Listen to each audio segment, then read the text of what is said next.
Dans les mathématiques, nous avons une science logico-formelle également, mais ici, qui va élaborer un certain nombre d'éléments qui vont produire son résultat. Les mathématiques peuvent être définies comme une science du nombre et de la figure. Descartes l'appellera science de l'ordre et de la mesure. Dans ce type de science, nous avons des enchaînements déductifs qui vont produire le résultat. Donc, le procédé mathématique est un procédé de type démonstratif qui, en partant de règles définies a priori, a la capacité d'arriver à un résultat rationnellement acceptable.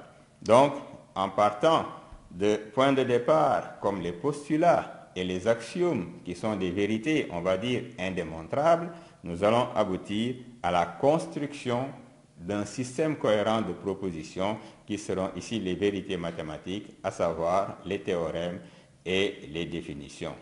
Donc on peut dire ici que la vérité mathématique signifie non-contradiction. Cela veut dire quoi? Cela veut dire qu'une fois les prémices posées et les démonstrations effectuées rationnellement, le résultat, en principe, doit être accepté, puisque c'est cela qu'exige la logique, c'est cela qu'exige la rationalité.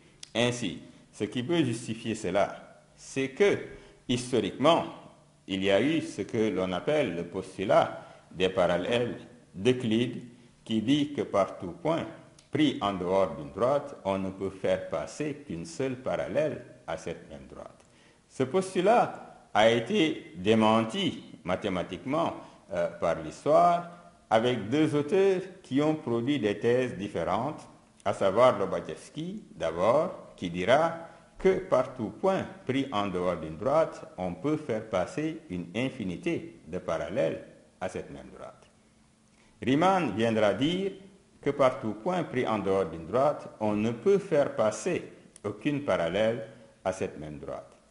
Ces propositions sont également acceptables mathématiquement parlant, même si, du point de vue de leur expression formelle, elles sont contradictoires les unes par rapport aux autres, et c'est à partir de changements de repères que la vérité mathématique demeure en ce sens-là. Donc ici, une fois que le repère est modifié, en ce moment, la vérité peut être haute et malgré l'apparente contradiction, elle ne constitue pas un empêchement à la réalisation de la vérité mathématique. Alors, qu'allons-nous retenir ici? On peut retenir ici qu'à partir des prémices ou des hypothèses posées en sciences logiques et mathématiques, il devient possible de déduire une conclusion nécessaire.